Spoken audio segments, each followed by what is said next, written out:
और आज बीजेपी के तमाम नेताओं ने आपको इस बात पर घेरा है कि आपकी जो भाषा है, आपका जो निर्णय है, वही बात पाकिस्तान भी कर रहा है, पाकिस्तान के रक्षा मंत्री भी कर रहे हैं।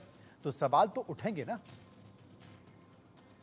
देखिए, सबसे बड़ा मुद्दा देश की जनता को ये समझना चाहिए कि अगर पाकिस्तान का कोई एजेंट भारत में है और पाकिस्तान के मन मुताबिक बात कर रहा है, तो क्या पाकिस्तान कभी इस बात को स्वीकार करेगा? कभी नहीं करेगा। इसी तरीके से जो भारत के मित्र दूसरे देशों में या हमारे एजेंट दूसरे देशों में काम कर रहे हैं, क्या कभी हम ये कहते हैं कि वो हमारी भाषा बोल रहे हैं? कभी नहीं बोलते हो, कभी नहीं भारत कहता।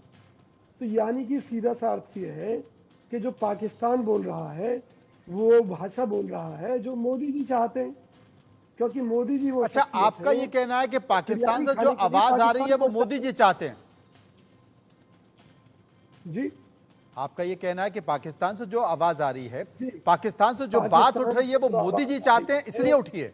मोदी जी जो उनसे कहलवाना चाहते हैं, वहां से उनके एजेंट वही भाषा बोलते हैं ताकि कांग्रेस को बदनाम किया जा सके देश के अंदर। एक तरफ जब मोदी जी ये कहते हैं कि 370 किसी भी कीमत पर नहीं आ सकती, तो भाई जब नहीं आ सकती तो आप क्यों टेंशन ले रहे हैं? नहीं, आपके तो एजेंडे में है ना, आपके तो एजेंडे में है, नेशनल कॉन्फ्रेंस के एजेंडे में है कि सत्ता में वापस आए तो 370 को हटाएंगे। सबसे बड़ी बात यह है हाँ, कि जो नेशनल कॉन्फ्रेंस है वो रीजनल पार्टी है। हाँ, और कांग्रेस के एजेंडे में ये है नहीं, पहली बात। तो मतलब हमने नेशनल कॉन्फ्रेंस को सीधे सीधे कहा है कि हम इस मुद्दे पर पूरे देश की राय लेंगे। अगर देश की जनता चाहेगी तो 370 की बहाली हो जाएगी। नहीं, तो जब आप सहमत नहीं है तो संयुक्त घोषणा पत्र में आपने क्यों इस बात का जिक्र किया?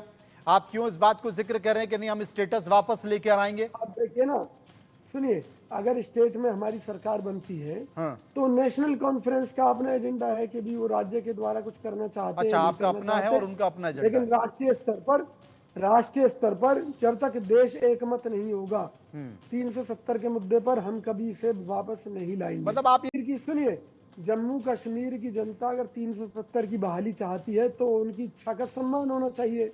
लेकिन उस इच्छा को अगर देश के अन्य लोग नहीं चाहते तो उनकी भी इच्छा का सम्मान होना चाहिए। कांग्रेस पार्टी तो देश के लोगों की इच्छाओं का सम्मान करती है। चलिए, गौरव कपूर नेता एनसी नेशनल कॉन्फ्रेंस हमारे साथ मौजूद है। नीति करनी है, लेकिन कहीं आप इस एजेंडे में उलझ तो नहीं गए हैं? जम्मू कश्मीर पाने के चक्कर में बाकी जगह कहीं आप गवा तो नहीं देंगे? देश के संविधान के मुताबिक आज भी देश के कई अन्य राज्यों में राज्यों का झंडा अलग है। आपकी जानकारी में होगा शायद, बताइए। चाहे नागालैंड हो, नागालैंड सहित कई अन्य प्रदेशों के झंडे राज्यों के भी अलग हैं। वहां देश का झंडा भी फहराया जाता है, राज्य का भी फहराया जाता है। इसी तरीके से पहले जम्मू कश्मीर का था। आज जम्मू कश्मीर को लेकर वहां की जनता का आरोप है कि मोदी सरकार ने अपने मित्रों को वहां की गोल्ड माइंस और अन्य खनिजों की खानों को उनके हवाले करने के लिए 370 को खत्म किया है। राज्य का विशेष अधिकार हिमाचल को भी हासिल है, जहां आप जाकर कोई जमीन नहीं खरीद सकते। इसी तरीके से और कई अन्य राज्यों में भी ये लागू है। तो ये कहना कि जी वहां पर बीजेपी सरकार ने कोई बहुत बड़ी उपलब्धि हासिल कर ली, इन्होंने केवल जम्मू कश्मीर के प्राकृतिक संसाधनों को लूटने के लिए। मैं जवाब देना चाहूंगा विजय जी का। नहीं, खेमचंद जी मैं आपके पास आऊंगा, लेकिन गौरव कपूर साहब